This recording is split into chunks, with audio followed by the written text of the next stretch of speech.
First of all, Congressman, thank you for joining us. And I just want to say that I'm so glad that you're okay with everything that happened. It had to be terrifying. And I do want to get to the firsthand account from you in a minute. But let's start with what it seems to be everybody is talking about. Do you want to see Vice President Mike Pence move forward with the 25th Amendment to make sure that the president is out of office soon?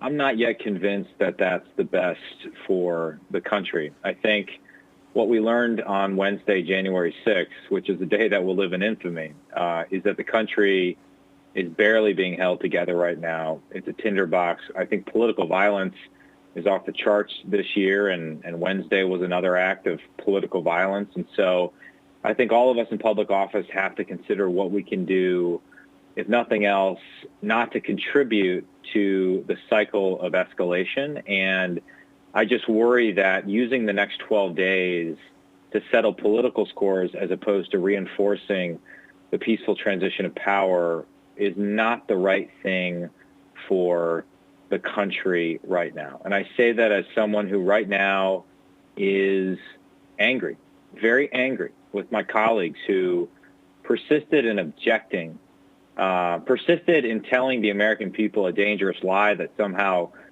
Congress was going to overturn the results of the election on January 6th. I mean, the president repeated that lie the morning at the rally before the event and told people that Pence was going to somehow change the results, and Pence obviously disagreed. And so that angers me, but I think we all got to figure out what we can do to contribute to a little bit of national reconciliation rather than political retribution. So are you saying that you're concerned what people would do if the 25th Amendment is invoked? Is that why you don't know if you can support it?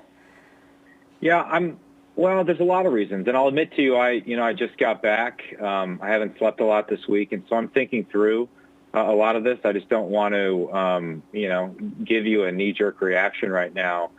I'm concerned, I think, less about, that we'll see a repeat of January 6th, though that's entirely possible. I'm concerned that the objectors might not learn any lessons if that's the route we go down. And they'll just say, see, the left is exploiting this for political purposes, and you can't trust these people. We got to dig in. We got to resist, et cetera, et cetera. When I think the lesson is the opposite. I think the lesson for conservatives is there's no behavior on the far left that justifies ignoring the Constitution. There's nothing. There's no behavior that ever justifies political violence. And if nothing else, we all have a duty as public servants to be honest with our constituents. And the argument I heard behind closed doors by scores of my colleagues this week was a very cynical one. It was, we know this is bad precedent. We know it has no chance of succeeding, but we have to go along with it in order to pretend like we're fighting so we won't get a primary challenge. I mean, that's a very disingenuous and a very cynical way to approach politics. And so right now I'm thinking through how do we get people to realize that that type of politics shouldn't have a place in the Republican Party. And there's a division in my party right now, and I'm just not someone who's out to expel people because I disagree with them. And even though I'm really angry right now, I'm trying to take a step back and do what I can to exhibit a little bit of grace, just because I don't know how else we prevent this escalation of political hatred. Well, what about impeachment? That's another thing on the table here. Do you support impeaching the president?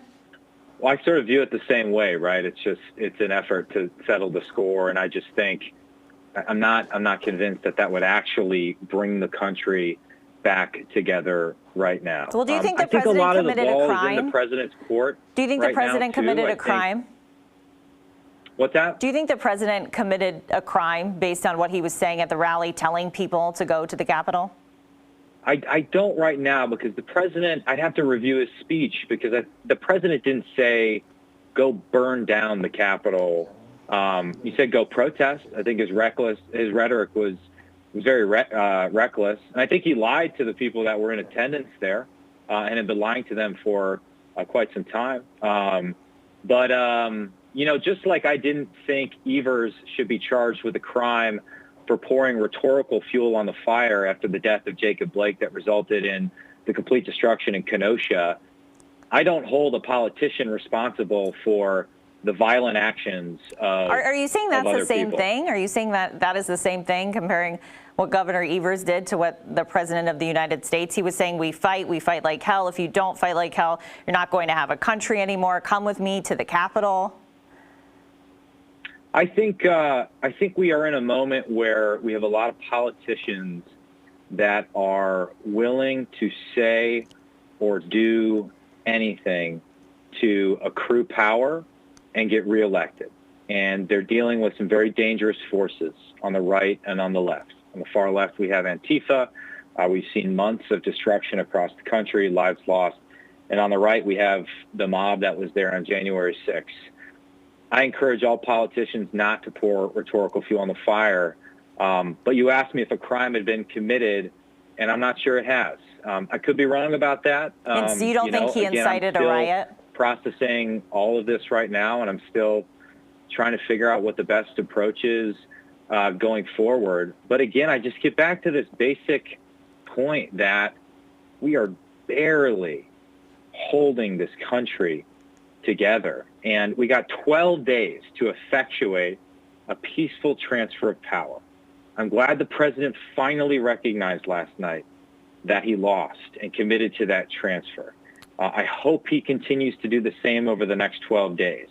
But any action we take to enhance our own political stature that detracts from that peaceful transfer of powers is something I'm not sure is good for the country. And I'm sorry, I'm not trying to dodge your question. I'm genuinely grappling with these issues intellectually, and I'm not sure what the best path forward is. I really not. And I never thought I would be sitting in my office with the doors barricaded, talking with my two staffers there about whether we could use the Wisconsin flag and the pole that it's hanging on as a defensive weapon in the event that rioters broke down the door. But that's where we were on Wednesday. And I'm still trying to think through what I can do to contribute to a more productive politics going forward. Well, I know some of the things you've said in recent days. You said you hadn't seen anything like this since you deployed to Iraq. You also said on Wednesday in an interview that this is not the Republican Party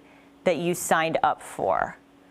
I mean, what is the future of the Republican Party right now?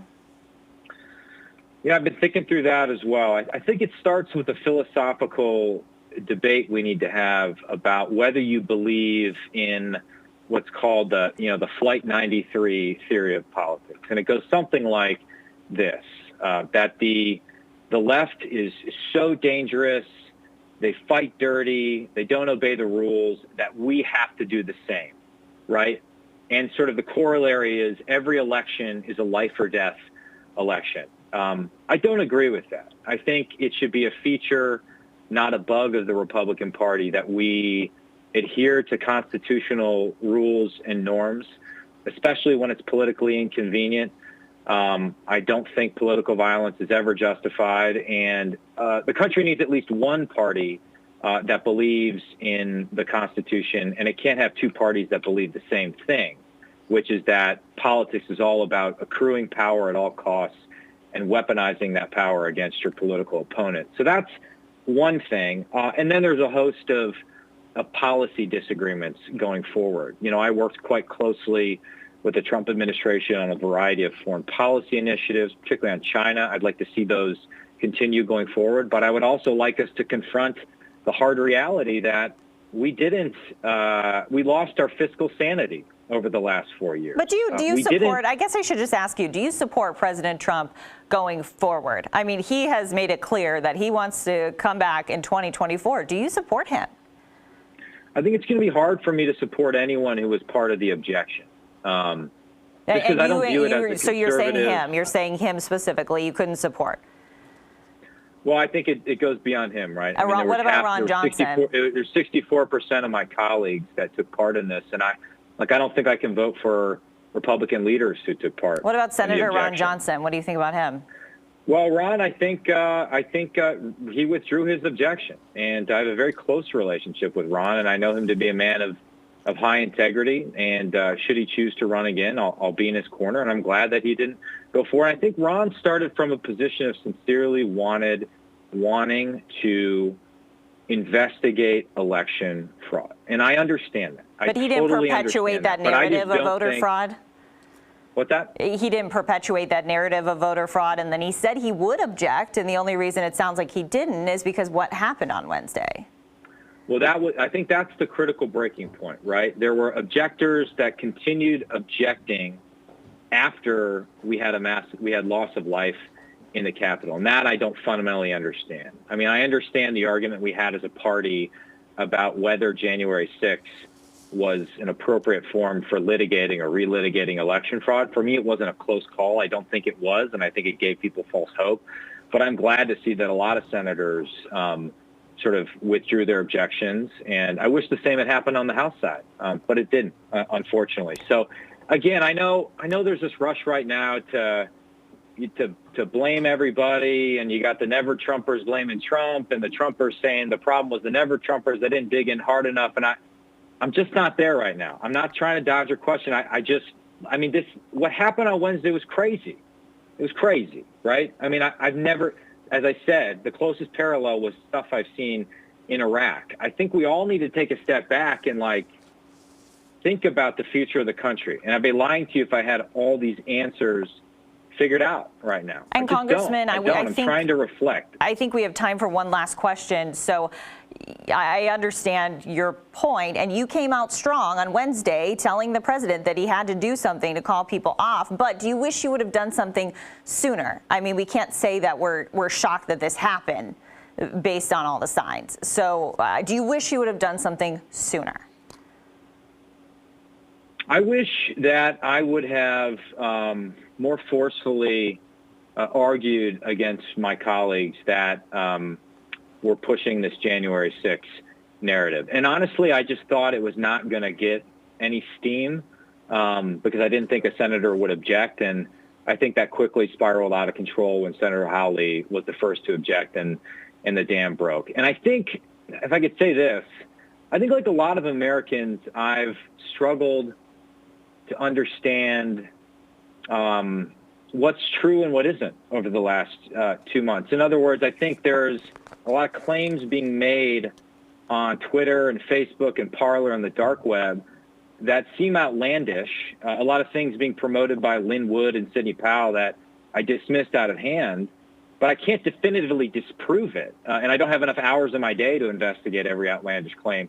And those things were being mixed with more legitimate questions about, okay, why did Pennsylvania move to an on-demand absentee system, so late in the game? Why was there this disagreement between the legislature and the governor? And those things all kind of get mixed together. And I think a lot of people, because, no offense, they don't trust the media right now, are gravitating towards alternative sources of information that just confirm their prior beliefs rather than challenging it. And so I really struggled with that the last 2 months. It poisoned a lot of personal relationships I had because I didn't believe in the Dominion conspiracy theories, and it took an enormous toll on my own personal life and my family life. So I wish I had found a way to be more persuasive, or at least convince people that they shouldn't trust everything they read on Parler just because it confirms a narrative they want to believe.